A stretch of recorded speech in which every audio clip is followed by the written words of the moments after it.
So hello and welcome back everyone to this another beautiful wonderful से video. We are going to continue with this chapter और आज हम लोग start करने वाले हैं यहाँ से, क्योंकि मैंने लास्ट क्लास यहाँ तक करवाया था रेम्यूनरेशन केस ऑफ एब्सेंस और इनएडिक्वेसी ऑफ प्रॉफिट। एग्जामिनेशन में इस प्रकार के क्वेश्चंस बहुत ज़्यादा बनते हैं एंड ये टॉपिक बहुत इंपॉर्टेंट रहेगा आपके एग्जामिनेशन के लिए भी। क्वेश्चन ये है कि पकड़ लो आपके कंपनी में कोई प्रॉफिट ही नहीं है, ठीक है, कोई प्रॉफिट नहीं है, इनएडिक्वेट प्रॉफिट, ये भी प्रॉफिट है लेकिन इतना प्रॉफिट नहीं है कि आपको हम लोग प्रॉपर तरीके से सैलरी वगैरह दे पाए, ठीक है। तो remuneration in case of absence और इनएडिक्वेसी ऑफ प्रॉफिट। एब्सेंस मतलब प्रॉफिट नहीं हुआ है या फिर इनएडिक्वेसी मतलब सफिशिएंट प्रॉफिट नहीं हुआ है, तो क्या करें? तो क्या हम लोग आपको पैसा नहीं देंगे? हाँ जी, आपके रेम्यूनरेशन नहीं मिलेगा आपको? आंसर है मिलेगा, कोई टेंशन वाली बात नहीं है, पूरा का पूरा मिलेगा, ठीक है।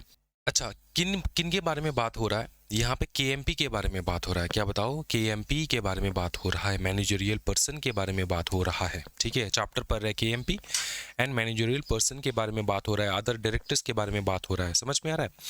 तो उनको क्या मिलेगा कि नहीं बताओ? आंसर है यस, डेफिनेटली मिलेगा, ठीक है। अच्छा, कैसे मिलेगा, कितना मिलेगा, ये देख लो फटाफट। देखो, if a company has no profit और inadequate profit in any financial year it may without the central government का अप्रूवल। यहाँ पे अप्रूवल नहीं चाहिए होगा, याद रखना। भले ही तुम्हारे कंपनी में प्रॉफिट ना हुआ हो लेकिन फिर भी तुमको रेम्यूनरेशन जरूर मिलेगा।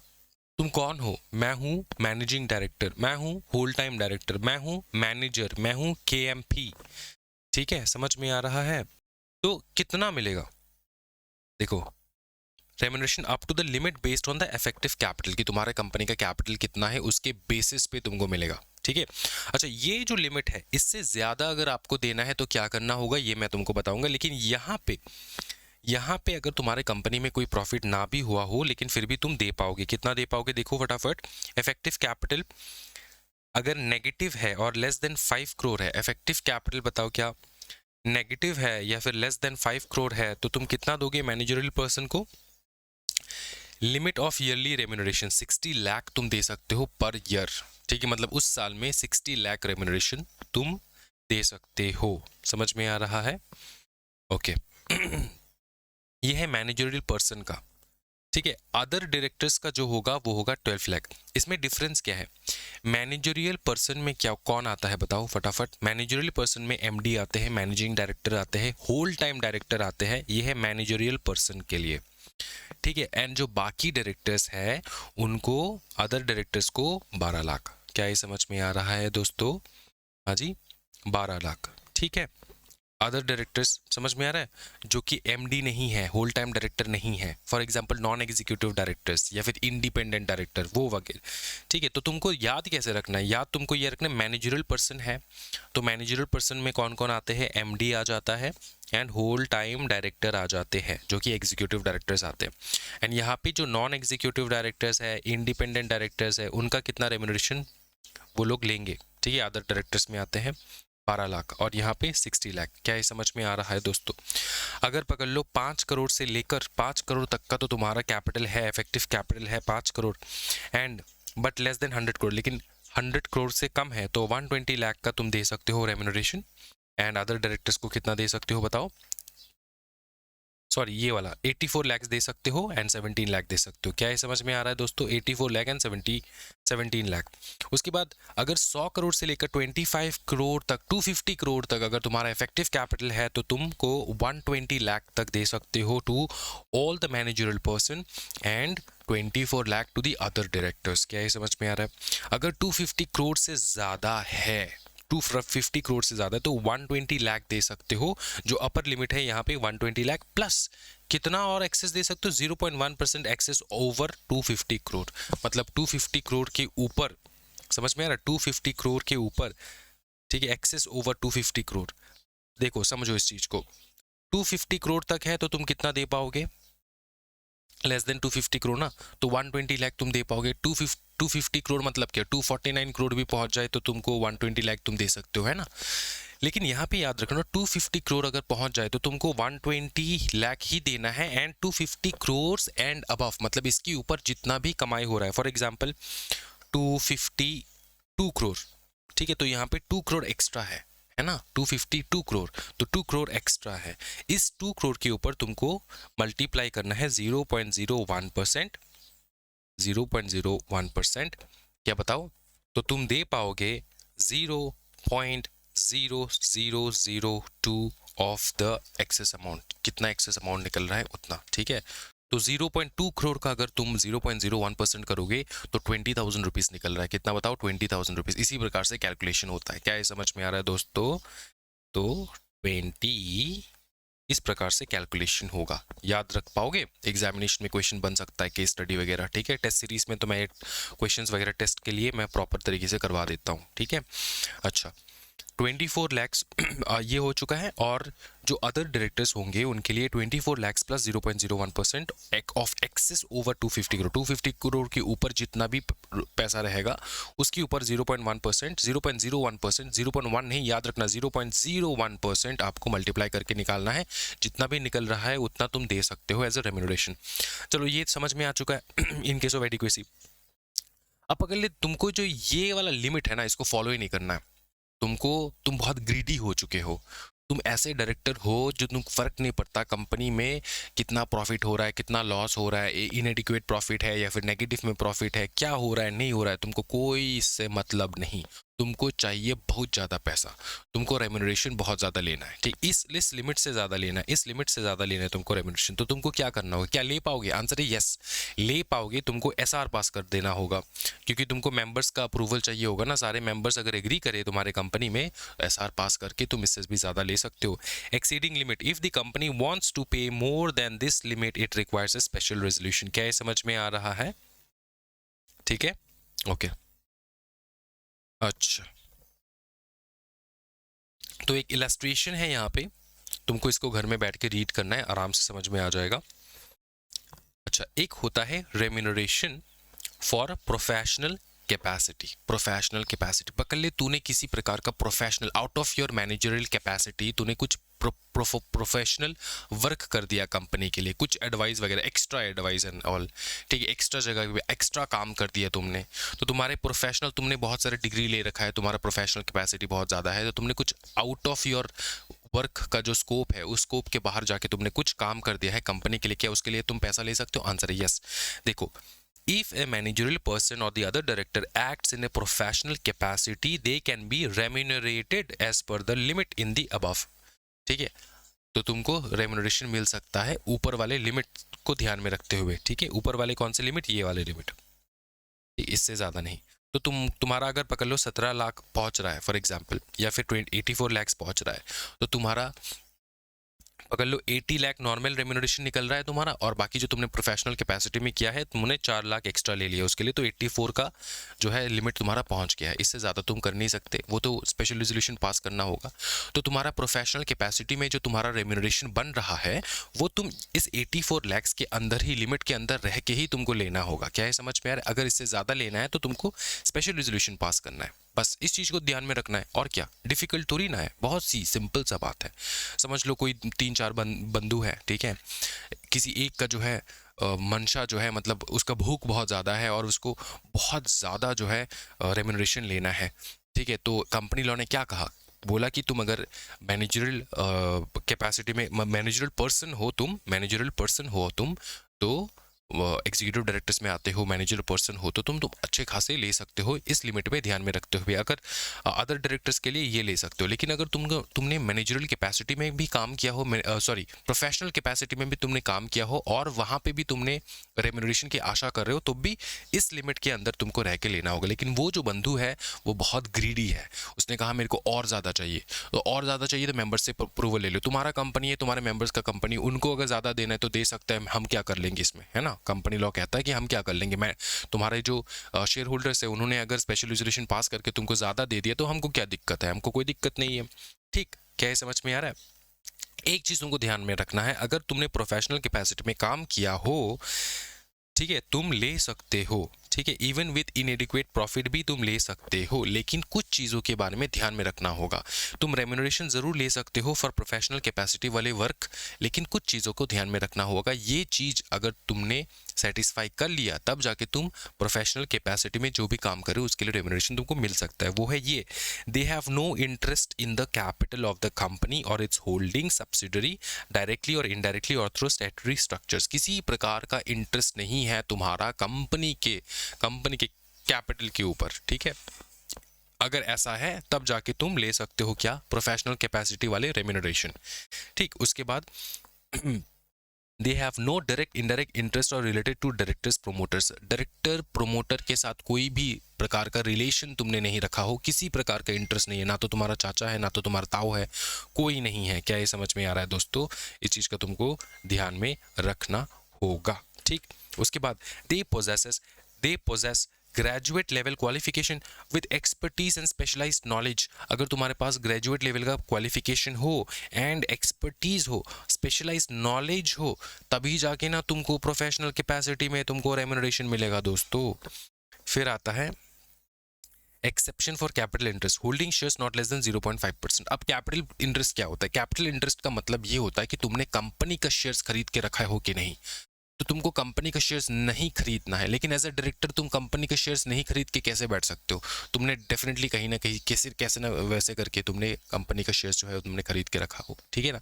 लेकिन कितना खरीदना है, कितना तुम इंटरेस्ट दिखा सकते हो कंपनी के कैपिटल के टुवर्ड्स, वो है 0.5% of the total capital of the company, ठीक है, to of the paid up share capital, ठीक है, under employ share scheme like ESOP, ठीक है, और as qualification shares will not disqualify them as professional capacity. अब इसको समझना है, exception for capital interest, holding shares, देखो इसको पढ़ो अच्छे से, holding shares not less than 0.5% of paid up capital, ठीक है, ऑफ पेड अप कैपिटल, तुम्हारे कंपनी के जितना पेड अप कैपिटल है उसके ऊपर 0.5% तुम रख सकते हो। लेकिन तुमने कैसे एक्वायर किया उस शेयर को?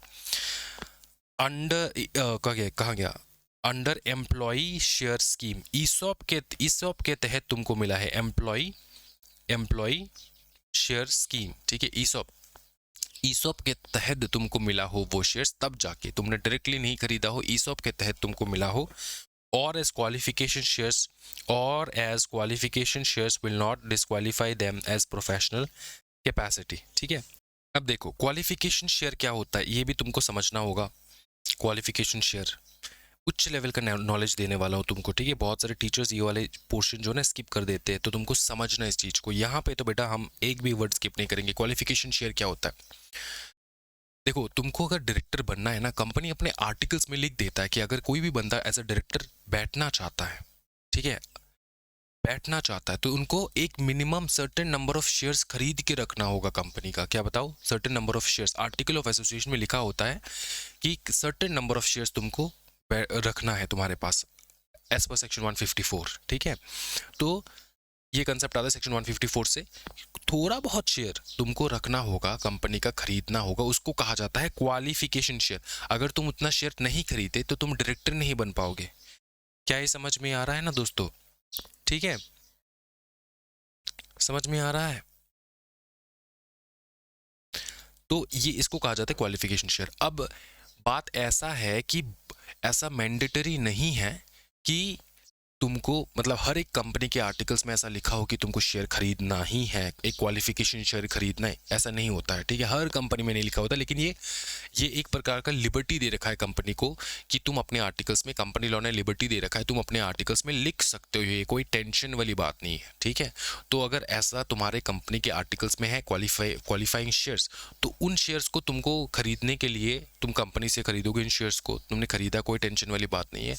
तो इसके लिए तुम डिस्क्वालीफाई नहीं हो जाते हो फॉर प्रोफेशनल कैपेसिटी, ठीक है ना। तो प्रोफेशनल कैपेसिटी में दो चीज का ध्यान रखना है। एक तो ये कि तुमने 0.5% कंपनी का पेड अप शेयर कैपिटल से ज्यादा तुमने एक्वायर ना कर रखा, और तुमने जो एक्वायर किया वो दो मेथड से हो सकता है। एक है तुमको ईसॉप मिला हो, एंड दूसरा ये कि तुमने क्वालिफिकेशन शेयर्स जो है वो तुमने खरीदा हो, सो दैट तुम डायरेक्टर बन पाओ उस कंपनी में। क्या है, समझ में आ रहा है दोस्तों? हाँ जी, एकदम क्लियर हो चुका है, कोई दिक्कत वाली बात नहीं है। अब देखो यहाँ पे क्या लिखा है, further conditions for availing benefits, remuneration approved by board. तुमको जो रेम्यूनरेशन मिल रहा हो वो बोर्ड द्वारा बोर्ड द्वारा क्या बताओ, बोर्ड द्वारा बताया गया हो कि बोर्ड द्वारा अप्रूव किया गया हो कि हाँ तुमको इतना रेम्यूनरेशन मिल सकता है, ठीक है। उसके बाद company not in default of dues, company not in default of dues to bank, FI, secured creditors or has obtained their prior approval for the remuneration। अब सुनो, ये जो रेम्यूनरेशन तुम दे रहे हो, पकड़ ले तेरा कंपनी जो है तुमने बहुत भारी अमाउंट का लोन वगैरह उठा रखा हो, ठीक है, किससे किससे, बैंक से, ठीक है, फाइनेंशियल इंस्टीट्यूशन से, सिक्योर्ड क्रेडिटर्स से, क्या बताओ, बैंक से, फाइनेंशियल इंस्टीट्यूशन से, सिक्योर्ड क्रेडिटर्स से तुमने भारी लोन उठा रखा हो, ठीक है। इस इन चीज़ों को ना कंसेप्चुअली समझो, कंसेप्चुअली अगर तुम समझ में आ रहा है ना चीज़ों को, तो तुमको आराम से याद रहेगा चीज़ें, ठीक है। सोचना यार, तू डायरेक्टर है कंपनी का, ठीक है, तो भारी अमाउंट में लोन उठा रखा है, क्या कर रखा है, भारी अमाउंट में तुमने लोन उठा रखा है, कहाँ से, बैंक, एफआई से, ठीक है। अब वो जो है लोन का पेमेंट तुमने नहीं किया और तुमको बहुत ज़्यादा रेम्यूनरेशन चाहिए, तो क्या ये पॉसिबल है, नहीं, ठीक है। तो कंडीशंस ये रहेगा कि company not in default of dues, इस बात का ध्यान रखना है, ठीक है। An ordinary resolution passed for remuneration for a period not exceeding 3 years।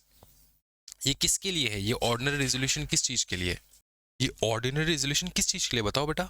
जब जब जब कभी भी कंपनी में इनएडिक्वेट प्रॉफिट हो ना, क्या हो, इनएडिक्वेट प्रॉफिट हो, ठीक है, या फिर नेगेटिव प्रॉफिट हो, तब भी अगर कंपनी को रेम्यूनरेशन देना है, इनको देना है रेम्यूनरेशन, ये सारे डायरेक्टर्स वगैरह को रेम्यूनरेशन देना है, तो तुमको एक चीज ध्यान में रखना है कि तुमको ऑर्डिनरी रेजोल्यूशन पास करना होगा, ठीक है।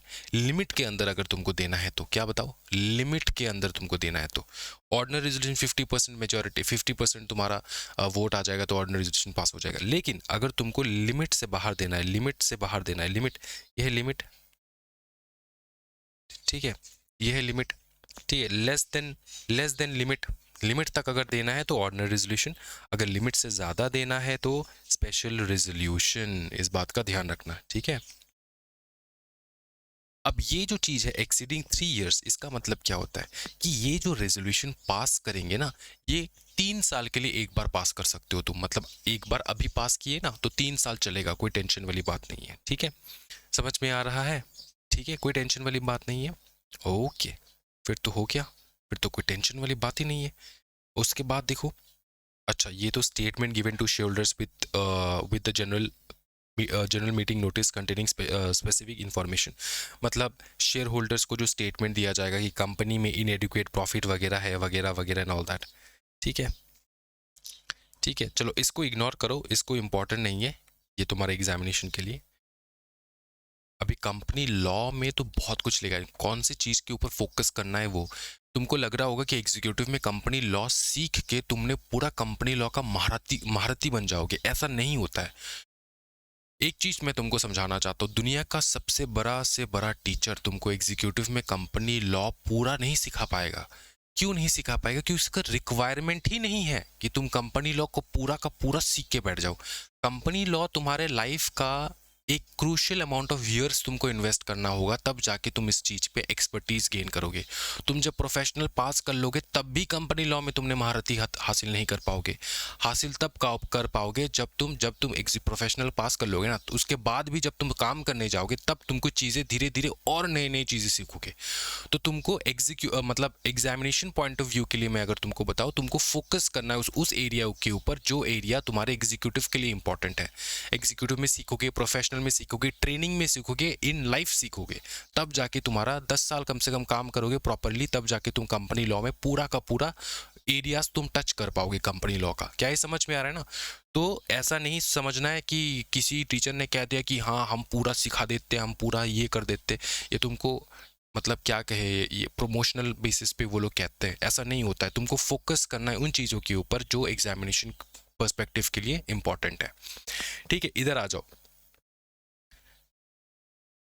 अच्छा, disclosure regarding remuneration in board report. Board report में तुमको डिस्क्लोजर देना है। Every listed company must disclose ratio of each director remuneration to the median employ remuneration. ठीक है, उसके बाद कि कितना तुमको रेम्यूनरेशन मिल रहा है, percentage increase in remuneration for each CFO, CEO, CS manager. ठीक है, इनका परसेंटेज कितना इंक्रीज हो रहा है रेम्यूनरेशन में। उसके बाद percentage increase in median remuneration of employees. अच्छा, ये इसका मतलब क्या होता है मीडियन रेम्यूनरेशन ऑफ एम्प्लॉइज? तुम्हारे दिमाग में आया होगा कि सर ये मीडियन रेम्यूनरेशन ऑफ एम्प्लॉयज का मतलब क्या होता है, ये बता दो। देखो ये वाला पोर्शन मैं तुमको करा के दिखाता हूँ, यहाँ पे मजा आ जाएगा तुमको करके, ठीक है। तुम्हारे अंदर वो होना चाहिए, कीड़ा होना चाहिए, सब कुछ करने का, जानने का, सीखने का कीड़ा। अगर वो कीड़ा मैंने देख लिया तो भैया मजे से मैं करवाऊंगा, कोई टेंशन वाली बात नहीं है। देखो होता क्या है, ये जो मीडियन, देखो इस चीज को देख, मीडियन एम्प्लॉय रेम्यूनरेशन क्या होता है,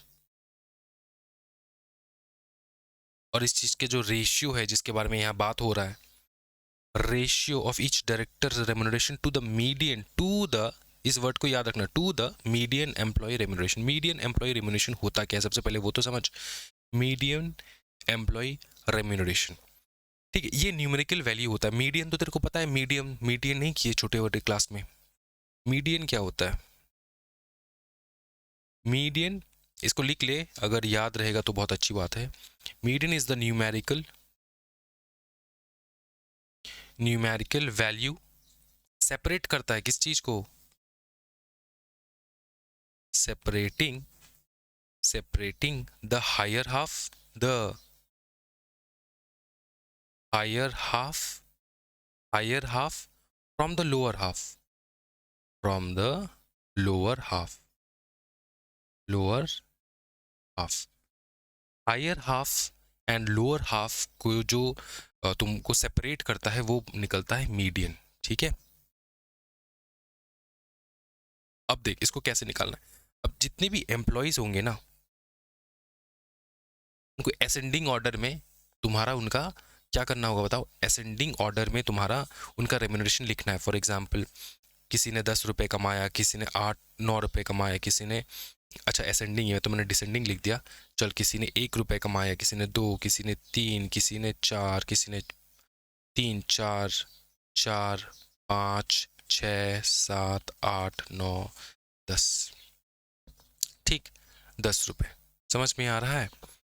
तो इसका अगर मीडियम तेरे को निकालना है ना, तो तेरे को हाफ ढूंढना है। हाफ कित कौन सा होगा, ये 1 2 3 4 5, ठीक, उसके बाद 1 2 3 4 5 हो गया। तो ये बड़े वाले, ये हायर हाफ है और ये लोअर हाफ है।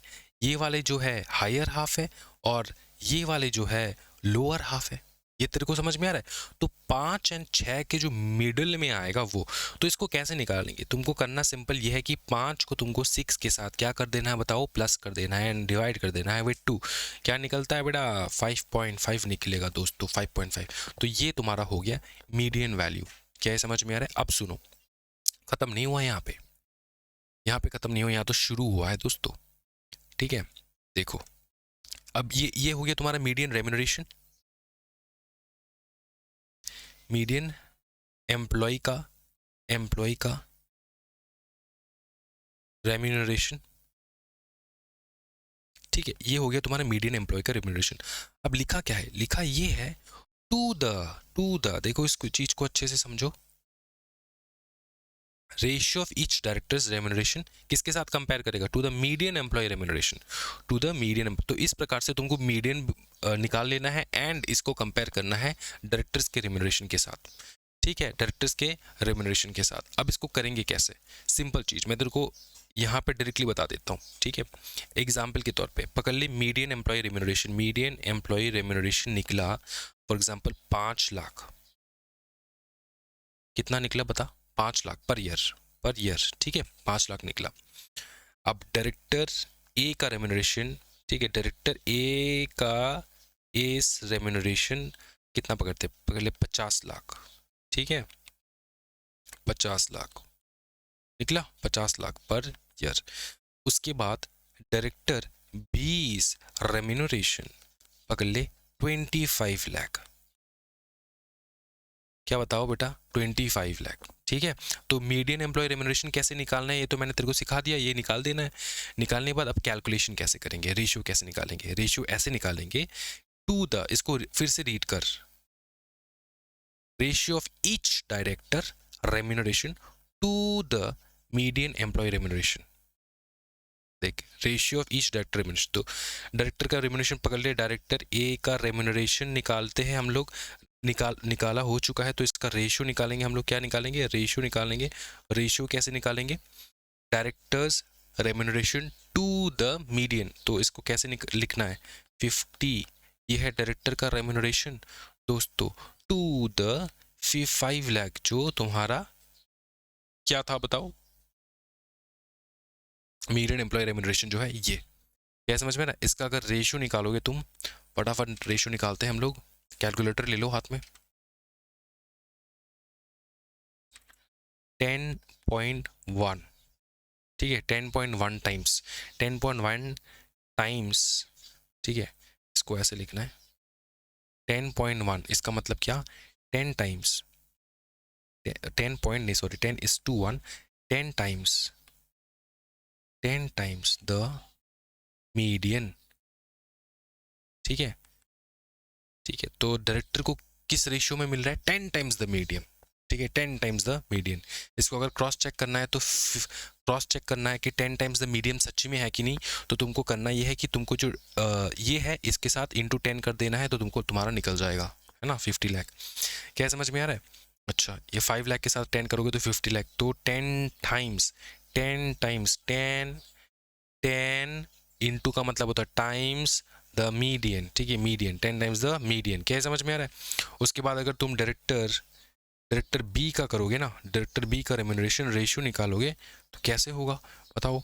25 डिवाइडेड बाई 5 लाख, ठीक है, कितना निकलता है बेटा? 5:1 होगा।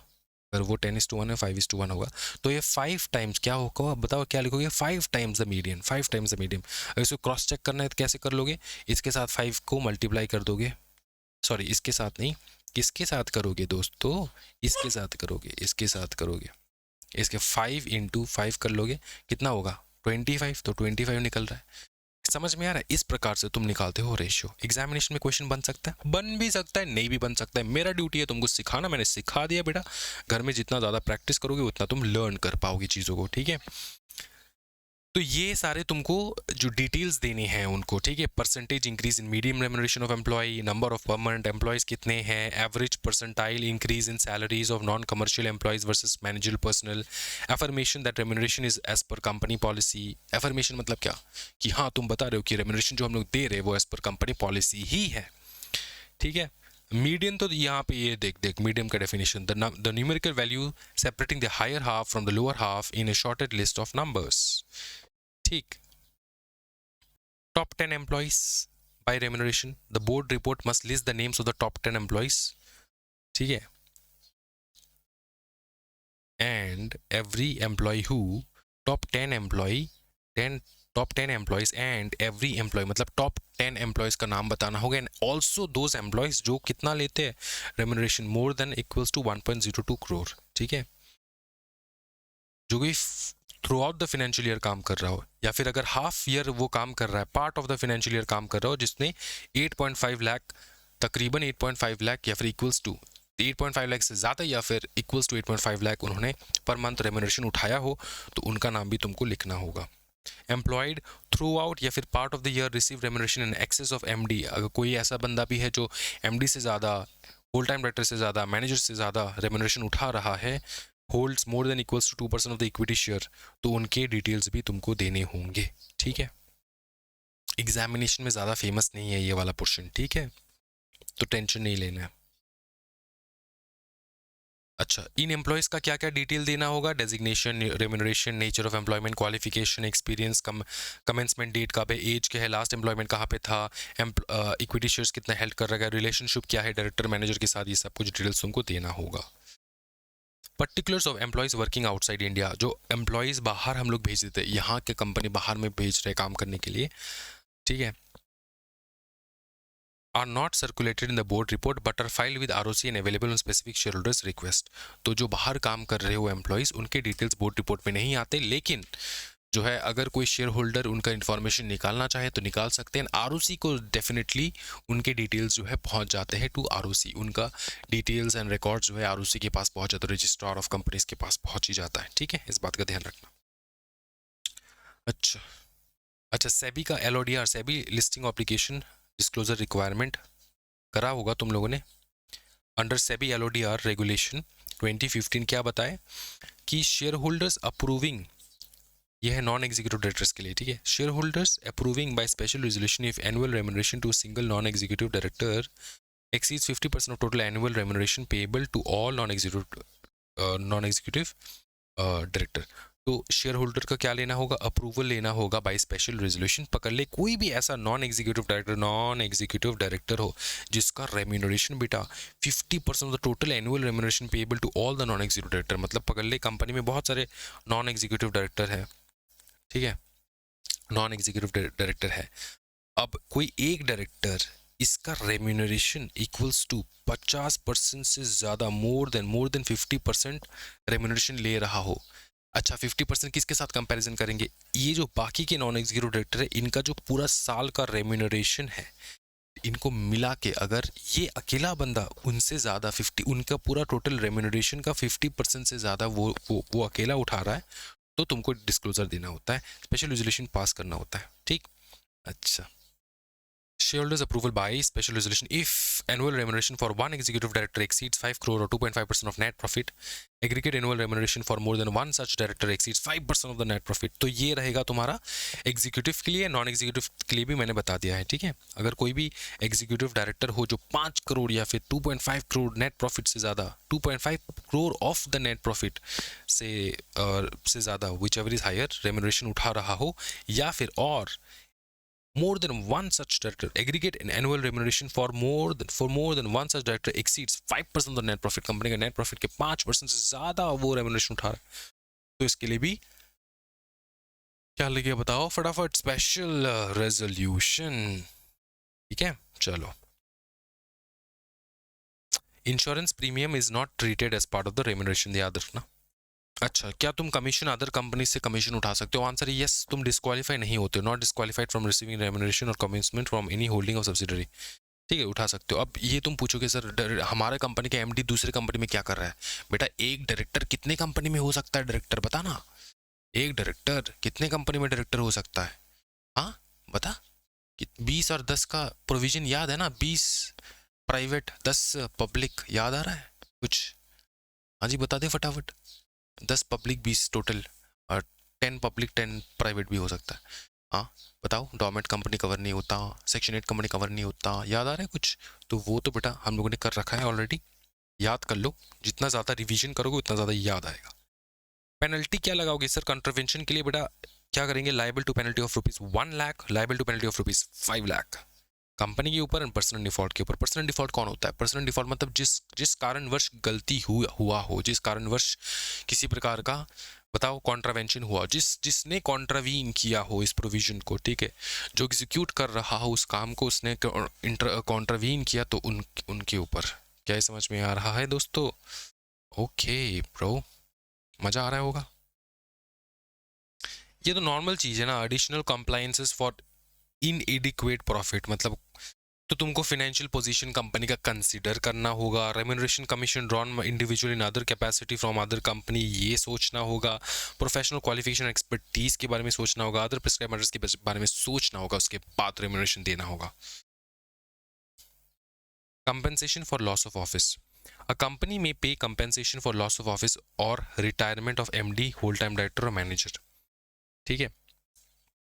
देखो सेक्शन 202 क्या कहता है, compensation for loss of office, इस बात के, इसको बहुत अच्छे से ध्यान में रखना है, समझाता हूं, टेंशन नहीं लेना है दोस्तों, इसको हम लोग बहुत अच्छे से तरीके से देखेंगे। अब ये क्वेश्चन अपने आप से पूछो एक बार कि लॉस ऑफ ऑफिस कैसे हो सकता है। देख, अचानक तुमको ट्रिब्यूनल का ऑर्डर आया, दुकान बंद करो, कंपनी बंद हो चुका है, loss of office, winding up हो चुका है, लॉस ऑफ ऑफिस, ठीक है, समझ में आ रहा है। वॉलंटरी रेजिग्नेशन, रेजिग्नेशन हुआ है due to reconstruction, amalgamation, company का रिकंस्ट्रक्शन हुआ हो, एमलगमेशन हुआ हो, ये वगैरह, ठीक है, समझ में आ रहा है। अब देखना, ऊपर जो मैंने ये तुमको बताया है एक ट्रिब्यूनल का ऑर्डर आया हो, ट्रिब्यूनल का ऑर्डर आया हो, वाइंडिंग अप हुआ हो, वॉलंटरी रेजिग्नेशन दिया हो, तो इस वक्त कंपनी लायबल नहीं रहता है कि वो रेम्यूनरेशन उसको देगा लॉस ऑफ ऑफिस के लिए। लेकिन कंपनी अगर रिकंस्ट्रक्शन हो रहा है, कंपनी चेंज हो रहा है, रिकंस्ट्रक्शन हो रहा है, तो हाँ डेफिनेटली यहाँ पे रेम्यूनरेशन तुमको मिल सकता है, क्योंकि तुम्हारा लॉस ऑफ ऑफिस हुआ हो, तुम शायद वहाँ पे काम नहीं कर रहे हो। क्या ये समझ में आ रहा है? ठीक है। बोर्ड ने removal by the board, board ने तुमको रिमूव किया है, रिमूवल बाय शेयर होल्डर, ठीक है, रिमूवल फॉर मिसकंडक्ट, मिसकंडक्ट। अच्छा, इन तीन में से कौन सा येस होगा, कौन सा नो होगा, बता दो फॉर एग्जांपल। इन तीन में से कब कब तुमको रेम्यूनरेशन मिलेगा, कब नहीं मिलेगा, बताओ फटाफट। कंपेंसेशन कब कब तुमको मिलेगा, रेम्यूनरेशन नहीं सॉरी कंपेंसेशन कब मिलेगा, कब नहीं मिलेगा, बता दो फटाफट। देखो, बोर्ड ने रिमूव किया, कंपेंसेशन मिलेगा, शेयर होल्डर्स ने रिमूव किया, कंपेंसेशन मिलेगा। लेकिन बेटा मिसकंडक्ट किया तुमने, तो यहाँ पे कंपेंसेशन नहीं मिल सकता है। ठीक है, तो याद रखना लॉस ऑफ ऑफिस बहुत सारे कारण वश हो सकता है। तुमने फ्रॉड वगैरह किया हो, तुमने को ऑफिस से धक्के मार के निकाल दिया, इसके मतलब ये नहीं कि तुमको कंपेंसेशन पेमेंट किया जाए। क्या ये समझ में आ रहा है दोस्तों? I hope it's clear. ठीक है, अच्छा ये तुमको देख लेना होगा। No payment in the following cases: reconstruction, amalgamation, voluntary resignation, vacated office, winding up, guilty of misconduct, initiated termination, खुद टर्मिनेशन के लिए इनिशिएट किया हो, if the director initiated or directly indirectly took part in bringing about their termination, amount of compensation। इन सब cases में तुमको compensation नहीं मिलेगा। इनके अलावा जितने भी केसेस होंगे कंपेंसेशन मिल सकते हैं। कंपेंसेशन कितना होगा ये तुमको ध्यान में रखना है। shall not exceed the remuneration of the person who have earned for the remainder of their term or 3 years whichever is shorter। ठीक है, देखो shall not exceed the remuneration, किस बंदे का, जिस बंदे को निकाल रहे हो आप, ठीक है, कंपेंसेशन कितना मिलेगा, remuneration of the person who have earned for the remainder of their term. ठीक है, मतलब उसका टर्म कितना बचा हो। फॉर एग्जांपल 6 महीना काम किया है, 6 महीना काम उसको करना था लेकिन उसको निकाल दिए, ठीक है, करना था निकाल दिया, तो इस 6 महीने में कितना उसको पेमेंट मिलना था सैलरी का, कितना रेम्यूनरेशन मिलना था, उससे ज़्यादा तो कंपेंसेशन तुम नहीं दे पाओगे। और 3 years which ever is shorter, ठीक है, रिमाइंडर ऑफ देयर टर्म और 3 years which ever is shorter. समझो इस चीज़ को। देख ये जो 6 महीना है, इस 6 महीने को हम लोग पकड़ ले उसका। अभी डायरेक्टर को तुम 6 महीने के लिए थोड़ी अपॉइंट करते हो दोस्तों, ठीक है, पकड़ ले 5 साल के लिए किसी का कॉन्ट्रैक्ट था, 5 साल के लिए, 5 ईयर्स काम करने का कॉन्ट्रैक्ट था, उसको सेकेंड ईयर में निकाल दिया जा रहा है ड्यू टू एमलगमेशन वगैरह, किसी भी कारणवश निकाल दिया जा रहा है।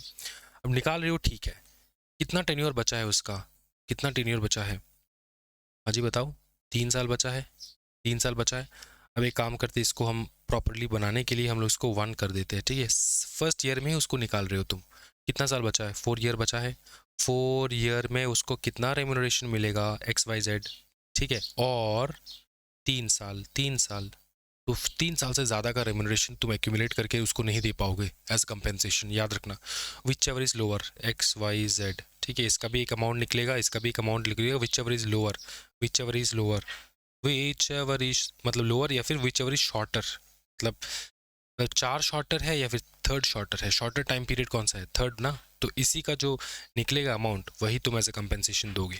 ठीक है, इजी पीजी दोस्तों। Calculated based on the average remuneration earn, कितना मतलब ये जो तुम 3 साल में निकालोगे रेम्यूनरेशन दोगे, कितना रेम्यूनरेशन दोगे कि उसने जितना काम किया है इस 1 साल में, जो उसका एवरेज रेम्यूनरेशन होगा उसी को कैलकुलेट करके दिया जाएगा during the 3 years immediately preceding the cessation of office। Okay, no payment if the company winds up within 12 months of cessation of office and assets are insufficient to repay share capital after expenses। Company खुला है और company खुलते ही 12 महीने पहले बंद हो चुका है, मतलब 12 महीने भी टिक नहीं पाया, तो तब कोई कंपेंसेशन वगैरह तुमको पेमेंट नहीं कर दिया जाएगा, क्योंकि कंपनी वैसे भी लॉस में होगा इसलिए बंद हो रहा होगा। ठीक है उसके बाद सीधा इधर आ जाओ, ये lesson round up. Other capacity remuneration not prohibited, इसको थोड़ा याद रख लेना है बस। इसी के साथ ये चैप्टर कंप्लीट हो जाता है, पूरा का पूरा चैप्टर वाइंड अप हो जाता है दोस्तों। आई होप कि आप सबको बहुत ज़्यादा मज़ा आया हो एंड नोट्स वगैरह जो है हम लोग शेयर कर देंगे। हम लोग फ्री नोट्स ज़्यादा शेयर नहीं कर पाएंगे, तो स्टूडेंट्स को रिक्वेस्ट है कि ज़रूर सॉफ्ट कॉपी या फिर हार्ड कॉपी मंगवा लें। बहुत ही बेनिफिशियल नोट्स होंगे ये, जो आपको एग्जामिनेशन में पढ़ाई, रिवीजन एंड सब चीज़ के लिए मदद करेगा। ठीक है, आज की वीडियो में इतना ही दोस्तों। Thank you so much everyone, happy learning guys, bye bye, take care and जय हिंद दोस्तों।